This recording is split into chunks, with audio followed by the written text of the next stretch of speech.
عمر اخبار پڑھنے میں مصروف تھا کہ جبھی اس کی بھتیجی انم، جس کو اس نے اس کے ماں باپ کے وفات پا جانے کے بعد اپنے گھر میں رکھا ہوا تھا، اس سے کچھ پیسے مانگنے آ گئی کہ چاچو وہ مجھے کچھ پیسے چاہیے تھے۔ عمر نے کہا کہ اب تمہیں کس لیے پیسے چاہیے؟ ابھی کل ہی تو میں نے تمہارے کالج کی فیس جمع کروائی ہے۔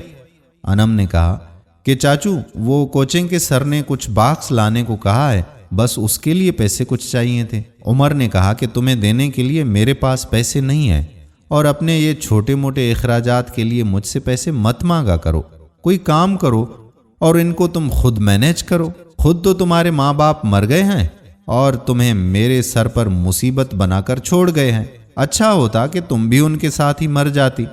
انم کی آنکھوں میں یہ سب باتیں سن کر نمی آ گئی، مگر اتنے سالوں میں آخر اس نے اس گھر میں رہتے ہوئے اپنے آنسو چھپانا اور مسکرانا سیکھ ہی لیا تھا، کیونکہ وہ جانتی تھی کہ اس کو سمجھنے والا کوئی بھی نہیں ہے۔ اتنے میں مشعل کمرے میں داخل ہوئی۔ مشعل کو دیکھ کر عمر ایک دم خوش ہو گیا۔ ارے مشعل بیٹا، آؤ آؤ، کالج کے لیے تیار ہو گئی؟ ناشتہ تو کر لیا ہے نا تم نے میری بیٹی؟ وہ پیار سے سہلاتے ہوئے اپنی بیٹی کو پوچھنے لگا، جو کہ انم کی ہم عمر تھی اور ہم جماعت بھی تھی۔ مشعل بولی، پپا میں نے کر لیا ناشتہ۔ اچھا پپا، مجھے آپ سے 5,000 روپے چاہیے۔ وہ آج میری فرینڈ کی برتھ ڈے ہے نا، تو ہم سب آج باہر ہی کھانا کھانے والے ہیں۔ عمر کہنے لگا، کیوں نہیں میری بیٹی، یہ سب میں تمہارے لیے ہی تو کماتا ہوں۔ ساتھ ہی وہ جیب سے والیٹ نکال کر 5,000 روپے مشعل کو تھما دیتا ہے۔ مشعل کہتی ہے، thank you so much papa, you made my day. باپ کا شکریہ ادا کرنے لگی، اور پاس کھڑی انم یہ سب کچھ دیکھ رہی تھی، جس کو کتابیں بھی لے کر دینے کے لیے عمر کی جیب سے 1,000 تک نہ نکلا۔ اسی طرح اپنے چچا کی ناانصافیاں برداشت کرتے ہوئے انم کو اس گھر میں کچھ سال اور ہی گزر گئے۔ اس کی پڑھائی مکمل ہو گئی اور وہ کچھ بڑی کمپنیز میں جابز کے لیے اپلائی کرتی رہی۔ بالآخر اس کو ایک آفس میں جاب مل گئی، اور اس جاب کے لیے اسے بیرون ملک جانا تھا۔ وہ یہ خبر اپنے چچا کو سنانا چاہتی تھی، اس لیے وہ آج مٹھائی لے کر گھر آئی تھی۔ گھر پہنچتے ہی کہا کہ چاچو آپ کہاں ہیں؟ عمر نے کہا کہ بولو کیا مسئلہ ہے، کیوں شور مچا رکھا ہے؟ انم کہنے لگی کہ چاچو وہ دراصل میری جاب لگ گئی ہے اور اگلے ہفتے میری کیلیفورنیا کی فلائٹ بھی ہے۔ عمر کہنے لگا، تو جاؤ، جب سب ہی کر لیا ہے تو چلے بھی جانا تھا نا، مجھے اب بھی بتانے کی بھلا کیا ضرورت تھی؟ ہاں میں ویسے بھی تمہیں کیا کہہ سکتا ہوں، تم کون سا میری سگی اولاد ہو جو تم میری سنو گی؟ ویسے بھی شکر ہوگا کہ تم سے جان چھوٹ جائے گی میری۔ اپنا سامان اٹھاؤ اور نکلو یہاں سے، آخر کب تک میں تمہارا بوجھ اٹھاتا پھروں؟ عمر کا لہجہ تلخی سے بھرا ہوا تھا، اور انم ایک بار پھر ہمیشہ کی طرح اپنی سرد مسکراہٹ کے پیچھے اپنے صبر کے کڑوے گھونٹ پی گئی۔ ساتھ ہی مشعل بھی گھر میں آئی اور کہنے لگی، بابا بابا آپ کہاں ہیں؟ عمر کہنے لگا، ہاں مشعل بیٹا میں یہاں ہوں، کیا ہوا؟ وہ وہاں سے نکل کر اس طرف جاتا ہے جہاں سے مشعل کی آواز آ رہی تھی۔ مشعل کہنے لگی، بابا میری اسلام آباد میں ایک بہت بڑی انٹرنیشنل فرم میں جاب ہو گئی ہے۔ عمر کہنے لگا، ارے کیا سچ میں؟ آخر بیٹی کس کی ہو؟ مشعل کہنے لگی، بابا آپ کو پتا ہے میری سیلری کیا ہے؟ عمر نے کہا، نہیں بیٹا بتاؤ۔ مشعل نے کہا، بابا پورے 2.5 لاکھ روپے۔ عمر نے کہا، کیا سچ مچ؟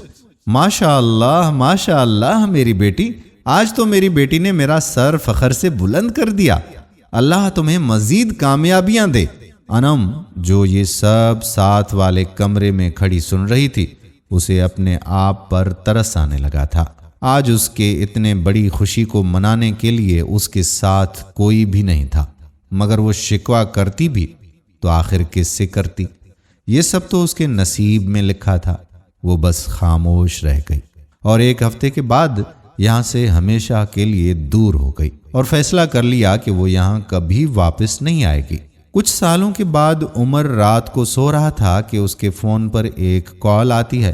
اس نے فون اٹھایا، مگر فون پر ملنے والی اطلاع سے اس کے ہوش اڑ جاتے ہیں۔ سر ہمارا بزنس بری طرح سے ٹھپ ہو چکا ہے، ہمارے سارے شیئرز ڈاؤن جا رہے ہیں۔ اور کسی نے ہمارے آدھے سے زیادہ شیئرز خرید لیے ہیں۔ عمر کہنے لگا، کیا یہ کیا کہہ رہے ہو تم؟ کال پر جو شخص تھا اس نے کہا کہ سر میں بالکل ٹھیک کہہ رہا ہوں، ہمارے پاس صرف 30% شیئر بچے ہیں اور ہمیں بینک کا بھی قرضہ اتارنا ہے، اور بینک کا قرض نہ دینے کی صورت میں گھر اور باقی پراپرٹی پر قبضہ کر لیا جائے گا۔ عمر نے کہا کہ یہ سب کیا ہو گیا ہے اور اس کا حل کیا ہے اب؟ کال پر موجود شخص تھا جو اس نے کہا کہ سر بس اب ہمیں بینک کا قرض واپس کرنا ہوگا جو کہ 50 لاکھ روپے بنتا ہے۔ عمر نے کہا کہ 50 لاکھ؟ میرے پاس تو اتنے پیسے ہی نہیں ہیں، بڑی مشکل سے بس 20 لاکھ روپے تک ہو سکتے ہیں۔ اگلے دن اس نے اپنی بیٹی مشعل کو کال ملائی۔ جب مشعل نے کال اٹھائی تو مشعل سے کہنے لگا کہ بیٹا میرے کاروبار میں بہت نقصان ہوا ہے اور مجھے بینک کا قرضہ بھی اتارنا ہے جو کہ 50 لاکھ روپے بنتا ہے۔ 20 لاکھ تو ہیں میرے پاس، اب اگر تم 30 لاکھ کر سکو تو اچھا ہو جائے گا، اور اگر بینک کا قرضہ ادا نہ کیا تو ہماری ساری پراپرٹی بینک والے ضبط کر لیں گے۔ مشعل نے کہا کہ بابا میرے پاس اتنے پیسے نہیں ہیں، اور ویسے بھی میرا آپ کے بزنس سے کیا لینا دینا ہے، اور اگر بینک پراپرٹی گروی رکھ بھی لیتا ہے تو کیا ہوا، آپ کرائے کے گھر میں رہ لینا، کیا فرق پڑتا ہے؟ عمر کہنے لگا مگر بیٹا بات تو سنو۔ مشعل نے کہا کہ بابا میرے پاس اتنا ٹائم کہاں ہے، نہیں ہے ٹائم، میری میٹنگ ہے، میں بعد میں بات کرتی ہوں نا آپ سے۔ عمر اپنی بیٹی کے اس رویے سے پریشان ہو گیا۔ پھر اسے انم کا خیال آیا۔ اس نے انم کو کال ملائی، اور انم جو کہ رشتوں کی بھوکی تھی اپنے چاچو کو پریشان نہ دیکھ سکی۔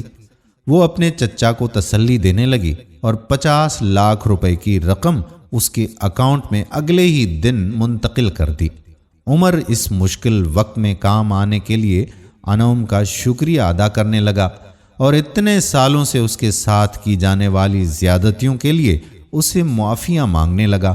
انم بولی کہ کوئی بات نہیں چچا جان، آپ بھی میرے والد ابو کی جگہ ہیں، میں بھلا آپ سے ناراض کیسے ہو سکتی ہوں؟ بالکل بھی نہیں، آپ میرے ابو ہی تو ہیں، آخر میں بھی تو آپ ہی کی بیٹی ہوں نا۔ عمر کہنے لگا ہاں بیٹا تم میری ہی بیٹی ہو، بس میں ہی پاگل تھا جو آج تک تمہارا صحیح سے خیال نہ رکھ سکا۔ دوستو اللہ تعالی ہمیں اپنے رشتوں کو بچانے کی توفیق عطا فرمائے اور ان کے ساتھ اچھا برتاؤ رکھنے کی بھی توفیق عطا فرمائے، آمین۔ دوستو اگر ویڈیو پسند آئی ہو تو لائک کریں، شیئر کریں، اور نیچے دیے گئے کمنٹ سیکشن میں کمنٹس بھی تحریر کریں۔ آنے والی ویڈیو تک قادر بخش کلہوڑوں کو اجازت دیجیے۔ اللہ حافظ۔